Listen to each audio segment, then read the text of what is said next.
Hello and welcome to another video. Leeds United have just beaten Leicester City, are on a fantastic run of form, and there is still news surrounding the club. So, in this video, I'm going to run through Creswell and Nonto's full commitment to the club, how far Leeds United can go on this run, a loan update from Brendan Aronson and other of the folks that naffed off, and there's apparently an estimated price for a potential Joe Rodon move. But first, subscribe.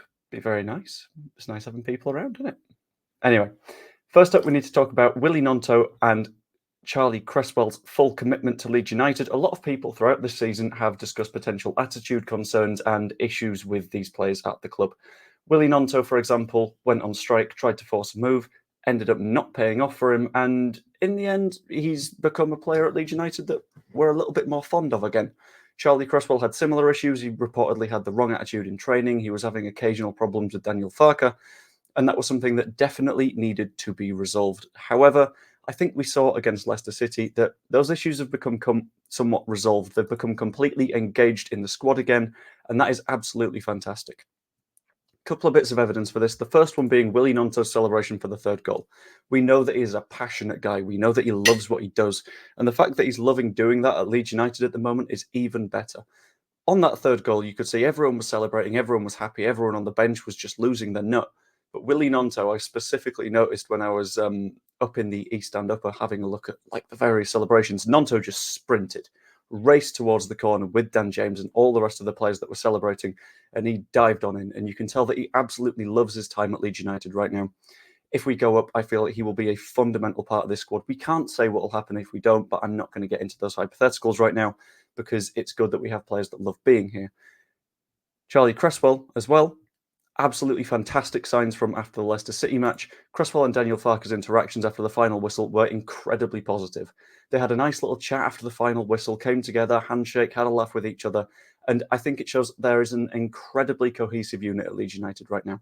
There is no one that is actively forcing to leave, pushing for a move, even if they're not significant parts of the squad. Nonto knows that he's at risk of becoming a little bit rotational if Dan James comes back in. I doubt he minds that at all, because we are getting great results, we are playing well as a unit, and everyone is enjoying their time here. And Charlie Creswell, especially, that positivity is admirable, because he knows that he's going to struggle to get in this lineup, especially when he's behind Joe Rodon, but still being positive about it and becoming a significant part of the squad, that's huge. On players that wouldn't necessarily do this, players that would potentially be a little bit more of a negative impact, Brendan Aronson has had some significant woes whilst out on loan, and that could cause some big issues for us. He's just one of our many loaned out players at the moment. We have an absolute army of them across Europe waiting to be, suboptimal on a football pitch. It's not the best. He has had some awful performances in the Bundesliga. His average rating for matches on WhoScored.com, which I know isn't the most reliable, but it gives you a general gist if a player is especially bad, is below 6 on his starts in the league. He scored once, and it's when he came off the bench, and it wasn't even that impressive of a goal. Sorry, my voice is going again. This is what happens when you're at the football and things go a little bit bonkers. For a little bit of context, it's gotten bad to the extent that he's performing worse than his younger brother, who is 20 years old, who has been loaned out halfway through the season because he had such a fairly naff start to the season. Brendan Aronson is not someone that I think we'll be able to get a good move for in the summer, unless we actively push for it, unless he shows some signs of positivity in the final months of the season. And it shows a very real concern that Leeds United should have. Aronson, averaging below a 6 on his Bundesliga starts. Rasmus Christensen often can't make it into the Roma side because he's not playing very well. Even Sam Greenwood isn't doing especially well. He's averaging a little bit less than a 6 at the moment in his last 8 championship matches or something like that. His goals and assists aren't there at the minute. And that's a real concern because these are players that are, if we go up, at best, squad depth, that don't want to be here, that won't get matches, and will just be a sort of drain on the wage bill. If we don't go up, they'll push for a move again. But the question is, will they get the move? Because we've seen that they are not performing well enough. And to a lesser extent, we have similar concerns about Max Wuber, Diego Llorente, Marc Roca. These are players that are huge wages that will just sort of sap money out of the club if we're unable to find them moves. So I think we need to get moving as soon as possible on this. We need to make sure that they are definitely leaving. Maybe Sam Greenwood could come back and force his way into the side, but that's an even bigger struggle because he's already had a little bit of time at Leeds where he was unable to develop, unable to grow. And we really need to find moves for these players, because the next segment is how far can Leeds United go? And if we have to deal with this very real concern, the finances could put a little bit of a squeeze on it if we don't go as far as we want. But on that note, how far can Leeds United go? This is specifically talking about this season and the insane run of wins we are currently on. The highest winning league run in Leeds United history is 9. The highest winning run in Championship history is 9. We win one more match, we make that 10. We break the Championship record and the Leeds United record, and that is an obscene run of wins. And that shows how good the squad is right now. So the question is, how long can we make it last? I'm going to completely discount Chelsea because it's not a league match and they're in the Premier League. It's genuinely, I'm not too asked about that game. I know it would be fantastic to win, but if we lose, it's not something where I'm like, oh no, the momentum's gone, because the case for Leicester was that mattered, because that was a league match. This we can, in theory, throw away. I'd rather we try and win it, but we can just get rid if it comes to it. Our next matches are Huddersfield, Stoke, Wednesday, Millwall, and Watford. Genuinely, I feel like Huddersfield will be fairly simple. It's an away match. Huddersfield are towards the bottom of the table, as is the case for Stoke, Wednesday, Millwall, and I'm not sure where Watford are, but they've just sacked their manager. So that's a fairly nice run. I think the biggest threat there is Millwall. I think that would get us on something like a 12-match winning streak, which would be brilliant, which will get us most of the way towards promotion. But Millwall, having gotten Neil Harris back in, could be a very real threat.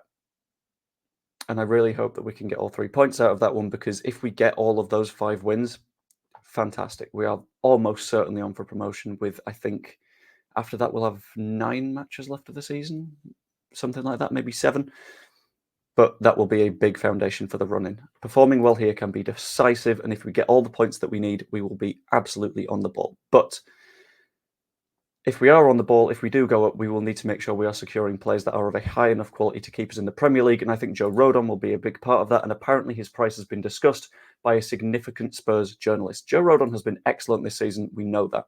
He's had almost 5 clearances every 90 minutes, and less fouls than any of the other regular defenders or midfielders that find their way into the side.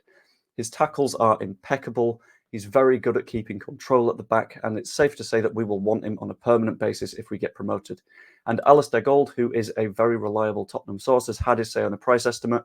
He's known around Spurs. Fans see him as firmly reliable and a friendly face to them, sort of how we see Phil Hay, would be my guess. And his estimates are roughly what we've been discussing in the past. They are about what you could expect Leeds United to pay for him. Reportedly, it's looking at 15 to 20 million pounds of a price tag. It'll be towards the top end of that if we do go up, if we end up waiting a while to get the job done. And it's made a lot more difficult for us by the fact that we don't have a buy clause in our loan. You can clearly see that he doesn't have a future at Tottenham. They have brought in more centre-backs this season. They've shifted Joe Rodon out, and they don't look like there will be any significant risk of them bringing him back in, even if there is a major injury crisis there, because they're starting to invest in more quality players in the squad. This means that we will need to negotiate a price for him, and after he's performed really well this season, that price is likely to be higher than we initially expected. So I think more towards that £20 million sort of area, and something that makes it a little bit... Oh, hello.